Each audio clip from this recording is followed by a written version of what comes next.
اور پھر تمہیں کیا معلوم ہے کہ جب کوئی بھیگی آنکھیں سختی سے رگڑ کر لمبی سانس کھینچ کر تلخ مسکراہٹ لبوں پر سجائے آسمان کی طرف دیکھے تو وہ ضبطگی کس انتہا پر ہوتا ہے۔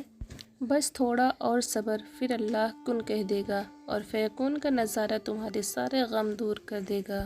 اے معجزات کرنے والے رحمان، میرے نازک وقت میں مجھے اکیلا نہ چھوڑ، میرے مایوس دل کی صدا سن لے، میرے معبود میری مدد فرما۔ بہترین لوگ بہترین نیت رکھتے ہیں جس کی وجہ سے رب ان کے تمام کام سنوارتا ہے، اور جس کا کام رب سنوار دے اسے کوئی نہیں بگاڑ سکتا۔ منسوب تیری ذات سے رعنائیاں تمام، تیرے بنا حیات میں کچھ دلکشی نہیں۔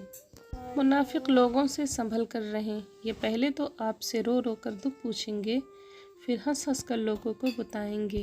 غور کیجیے گا، بے چینیاں اور چھوٹی چھوٹی الجھنیں بڑھنے لگیں تو غور ضرور کرنا چاہیے، کہیں ہم نے چھوٹی چھوٹی نیکیاں کرنا تو نہیں چھوڑ دی، جیسے کسی دیے میں تیل ڈالنا، چڑیوں کو دانہ ڈالنا، کسی محتاج کی تھوڑی مدد کرنا، کسی بھوکے کو کھانا کھلانا، چپکے سے کسی ایسے کا مان رکھنا جسے تقاضا کرنا نہ آتا ہو۔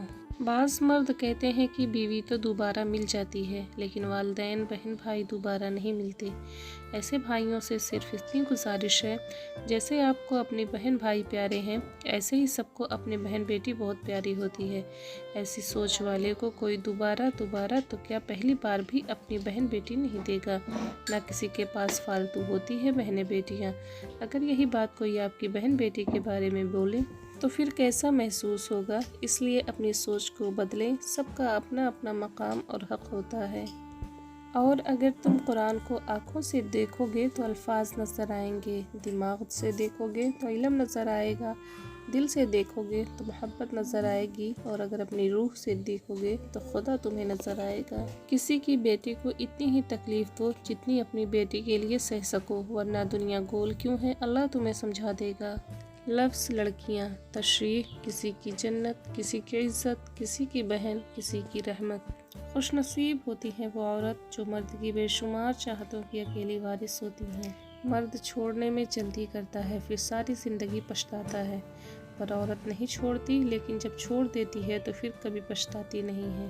عورت کی محبت ہمیشہ اظہار کی محتاج رہتی ہے، ورنہ اپنی موت آپ مر جاتی ہے۔ اور جب تم مایوس ہو جاؤ تو اپنے رب سے گفتگو کرو، وہ ہر دل کا حال بہتر جانتا ہے۔ وقت لگے گا زخم بھرنے میں، آخر وار تو بہت گہرا تھا۔ شوہر کی طرف سے توجہ اور محبت کا ملنا ہر بیوی کے چہرے کی رونق کا پاسورڈ ہوتا ہے۔ مرد کی محبت عورت کو ہمیشہ جوان رکھتی ہے، جبکہ مرد سے ملی ناقدری عورت کو جوان عمری میں بدصورت اور بدمزاج کر دیتی ہے، کیونکہ عورت کے سب رنگ مرد سے ہی تو ہے۔ عورت مرد کی امیری غریبی سے نہیں، اس کی دی ہوئی عزت سے متاثر ہوتی ہے۔ عورت سے کبھی جھوٹ مت بولو، کیونکہ وہ آپ سے اسی وقت پوچھتی ہے جب اسے سب پتہ ہوتا ہے۔ اللہ نے عورت مرد کے سکون کے لیے دی ہے، مرد کو چاہیے اس کی ناقدری کر کے اپنا سکون برباد نہ کرے۔ شوہر کا بیوی کو نظر انداز کرنا اسے اندر سے ختم کر دیتا ہے۔ آدمی پہلے عورت کو ستا کر نیم پاگل کر دیتے ہیں اور پھر کہتے ہیں ہمارا ایسی ذہنی مریضہ کے ساتھ گزارا نہیں۔ بیوی کی خوشیوں اور خواہشوں کا خیال رکھنا شوہر کی ذمہ داری ہے، کیونکہ وہ آپ کے علاوہ کسی سے نہیں کہہ سکتی۔ شوہر کا پیارا وقت، توجہ ہی بیوی کے لیے سب سے بہترین تحفہ ہے۔ بیوی کو مسلسل نظر انداز کرنے سے آپ کو گھر کا سکون کبھی نہیں مل سکتا۔ اگر کسی کو تکلیف دے کر بھی اچھے سے سو لیتے ہیں تو اپنا ضمیر کا جنازہ پڑھ لو، کیونکہ وہ وفات پا چکا ہے۔ مردانگی کی بہترین سطح یہ ہے کہ مرد کی وجہ سے عورت کی آنکھوں میں آنسو نہ آئے۔